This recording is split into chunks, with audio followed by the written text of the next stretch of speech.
Yeah, I'm sorry about the fan in the background. I'm just too lazy. I'm tired to. There's that itchy nose again. Tired to get up and turn it off. But um, I guess I'll just say I'm making this video for a YouTube person named Just Jennifer. And a lot of times when you're going through something like this, you do feel isolated, and you do feel like nobody understands what you're going through. So I just want to say to that person that, yeah, I understand. I mean, I understand that feeling of wanting to go to sleep and never wake up, just wanting it to be over with. That's why I said in my other video that I don't keep a gun. I didn't. If I had a gun in my house, I wouldn't be here talking to you. That's how bad withdrawal is, and I'm still kind of fidgety and stuff, even though I'm doing better. And um, you know that if you reduce your dosage too fast, I mean, you just have to know what you're able to take.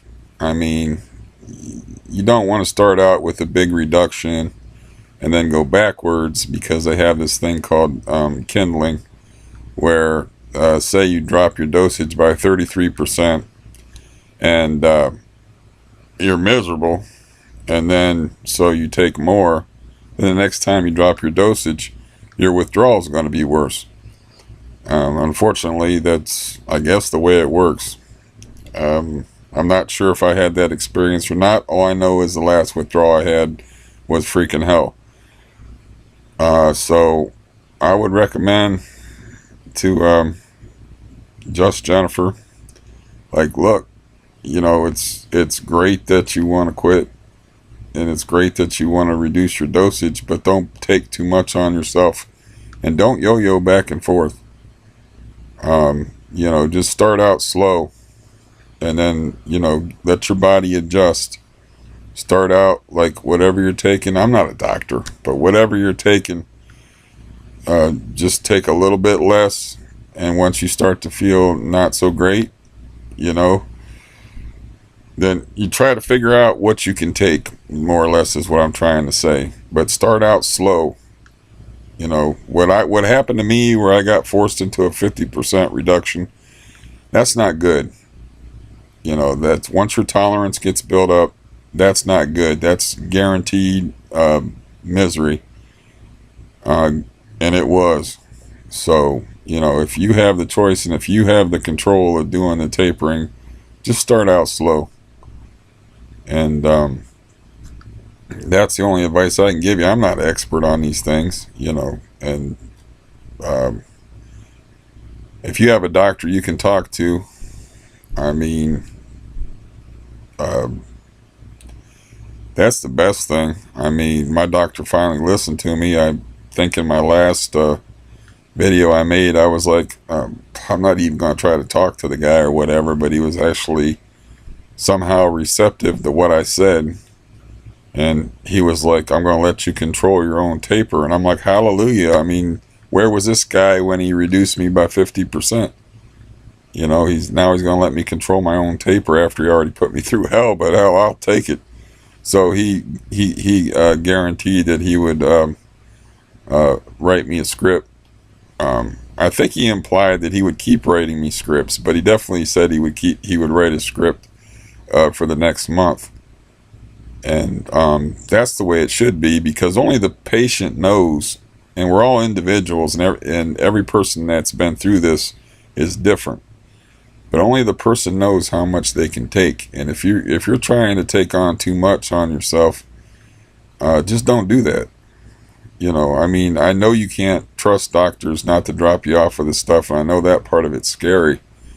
But you can only take so much, and you can't do that to yourself, where you make yourself so miserable that all you want to do is die.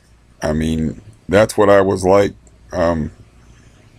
From the I would say from the 18th of March all the way up through into April. It's like if I had a gun in the house, I wouldn't be here. And um, to do that to yourself is when, I understand the fears of getting cut off by a doctor, and I don't like the other video I made. My head's still not completely clear, but the other video I made is like I was saying that I just don't understand the whole situation, why you can't talk to your doctor. But it's really scary talking to your doctor, because you don't know if you're going to make things worse when you talk to him.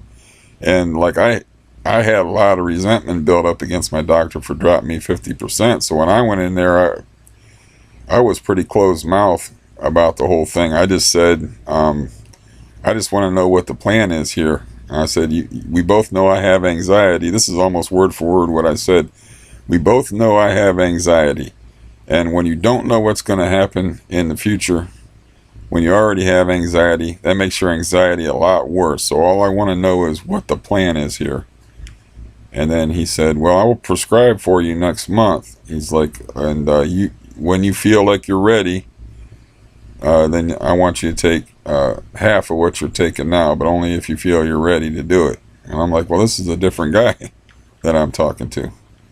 But yeah, I was worried about this person I was talking to on there, because when you go through something like this alone, and well, let me tell a little bit about my story. Is like, I knew I was going to go through withdrawal, and I knew that this is around the January. This was around January 13th.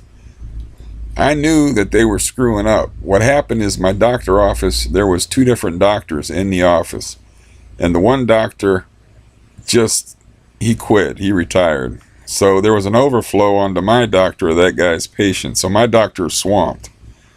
So, I kept calling in and asking, I was like, not saying it, this is my refill time. And then I called in and I said, I'm going through withdrawal, that's dangerous. And I want you to tell the doctor that I'm going through withdrawal. And they're like, okay, we'll tell him.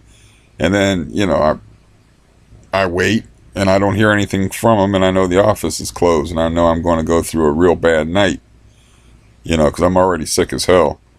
So I call my therapist, and my therapist is like, do you have anybody to sit there with you and, take care of you while you're going through this? And I'm like, no.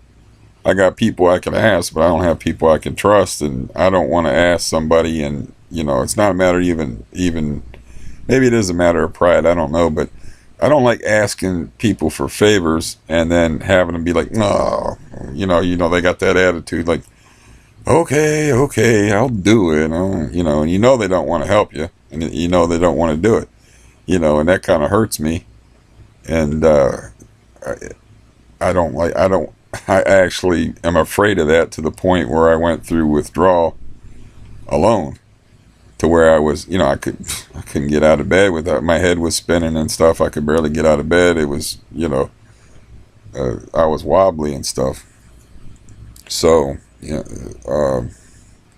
very, very difficult thing to go alone. If you have somebody to talk to, and somebody to, go through it with you. I did have a guy that he wasn't sitting here with me, but I did have a friend that was like, I'll call you in the morning to make sure you're all right. And he was like, let me have your doctor's phone number. And I was like, well, why would you need my doctor's phone number? And I was already in bad withdrawal. And he laughed, and he said, dude, you don't know where your head's going to be in the morning. You don't know if you're going to be able to make that call, or what you're going to be like. And I'm like, yeah, okay, that's not a good sign that I didn't think of that. So anyways, I did have some support. I just didn't have anybody to sit there with me and talk to me and, keep me grounded. So, plus I got the heart thing, so I'm sitting there like sweating, how's this going to affect my heart? That was the first time I went cold turkey. So I didn't know, what to expect. I just knew it was going to be bad.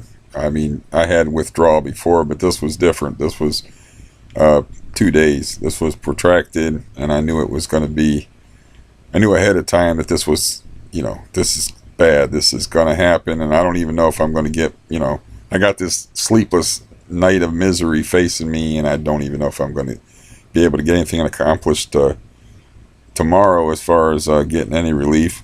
And I live in northern Ohio, so the weather was like, 10 degrees, snow all over the roads, but I did have a good friend that saved me a lot of misery and was able to get my prescription for me. And I owe him for that. So it's not like I went through it completely alone, but I didn't have anybody here with me to, a lot of people would take comfort just from having somebody sit there. They don't want, sometimes, and I've had a lot of illness, but sometimes when you're so sick, you don't want to talk to anybody, but it's just nice to have somebody there. They can just sit there and, read a book beside you. And just to have somebody there, it's comforting, because you feel like, and there's no shame in when you're going through withdrawal, like needing taken care of, because you kind of do need taken care of. Or even wanting the comfort. That's just human. Just wanting the comfort of having somebody there to, like I said, keep you grounded. Keep just knowing that there's somebody there that's not going through withdrawal, that has their head together. Because, when you're going through withdrawal, your head is your enemy. And you really have to keep calm. And it's a weird form of luck, but in a way I'm lucky, because I went through a lot of suffering with surgeries and stuff. So I kind of taught myself self-hypnosis, where I can sort of dissociate from the misery that I'm feeling and just kind of concentrate on my breathing. And I'm still feeling it, believe me. Still feeling it, but I'm like separate from it at the same time. It's kind of like self-hypnosis or something like that. It's just, it's just something that I learned how to do as it was a matter of survival. But yeah, there is no shame at all in wanting help or wanting somebody to be with you, or wanting taken care of. I mean, that's not a matter of independence. That's just a matter of common sense. When you need help, you need a person needs that. And to go through that, I went through it alone, mostly. As far as like my day-to-day existence, I definitely went through it alone, because I live alone. But I mean, I had people I could count on, or I could ask things for, and they were willing to help me. But I mean, it was just a matter of like tending to physical stuff, not like emotional stuff, not the emotional support of having somebody with you. I didn't have really the emotional support. I really didn't have. But I did have people that would be like, I didn't really ask too much, because I didn't feel like eating anyway, but like somebody that could go shopping for me and pick me stuff up. I had people that were willing to do, that kind of thing, that they would be willing to go shopping for me. But yeah, anyways, I don't have much else to say besides that. Is like, if you're controlling your own taper, there's no reason to go faster than you can handle. Don't yo-yo. Don't go up and down with your dosage. That's a bad idea. Start out slow with your taper, and find out what you can handle. You don't want to go backwards. It's much better to taper slowly and then find out what you can handle. Don't, like, I guess the phrase, bite off more than you can chew. But don't like I had that 50% reduction. That was crazy. Don't do nothing like that. That's bad news. So don't yo-yo. Don't bite off more than you can chew.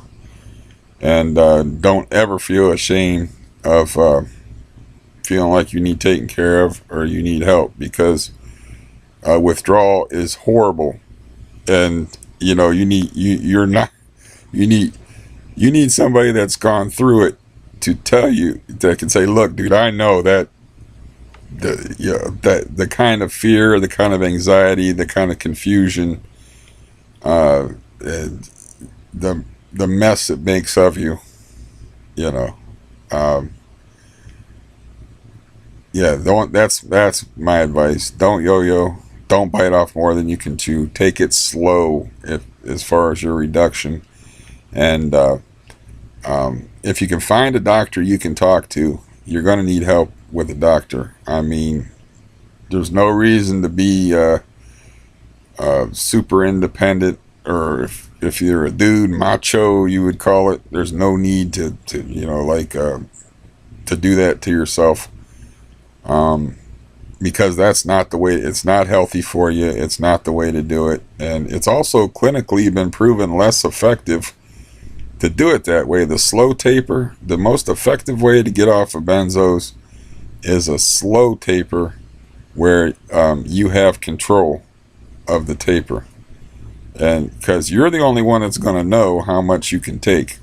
50% reduction almost broke me.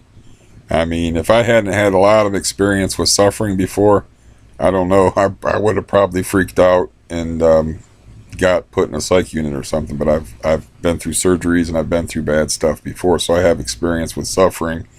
And when I experienced the depersonalization and the feeling of being separate from yourself and all that whacked out, crazy feeling that you have, I wasn't a stranger to it. And I was like, this is just my head fucking with me. So one more time, don't yo-yo. Don't bite off more than you can chew. Slow taper to test the waters, like to stick a toe in the water, find out what you can handle. And then I can handle this, and then take a little bit less, but slow. That's the way to do it. And if you can find a doctor that'll talk to you and that you can work with, that'll help you with it. And you got to have a doctor that's got some experience with it, and that will. Hopefully my doctor wasn't bullshitting me. So hopefully he's gonna let me control my own taper. That's what he said.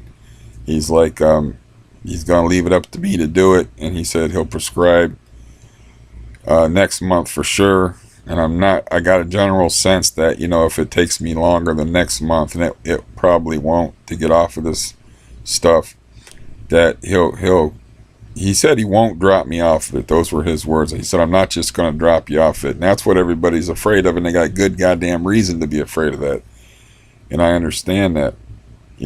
That's why before I had that conversation with him, that's why I voluntarily went from a 50% taper to a 75% taper, which, just sounds crazy. But I was like, well, I don't trust this guy, and I'm going to have to get used to the idea of going cold turkey. And, these might be my last pills I have in the house here, before I had the other conversation with the guy where he told me, he'd let me control my own taper and he would continue to write prescriptions for me. But yeah, I'm making this video just for one specific person because I was worried about him. And so I hope it helps you.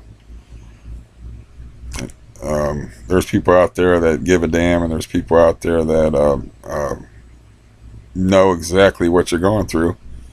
And that's why I'm bothering to make this video, is because I'm just following the golden rule. I would have liked somebody to talk me down, and like I said in the other video, I was grateful that there were people that were on here. They weren't talking to me specifically, but there were people on here that were talking about their experiences. And I was very grateful for that, because you don't understand this unless you go through it. You don't understand how bad it is. So, going around talking to people that's never been through benzo withdrawal was kind of useless. And also, a lot of them don't get it and are mean to you. So, to have somebody that actually went through it to say, look, yeah, I get it, that was helpful to me. And so I'm trying to return the favor. So, JJ, hey, it's got to get better. I gave you the best advice I could. I'm not a doctor. I just have my own experience to work with. So I'm going to put this up right away. And all I can tell you is hang in there. Take care of yourself.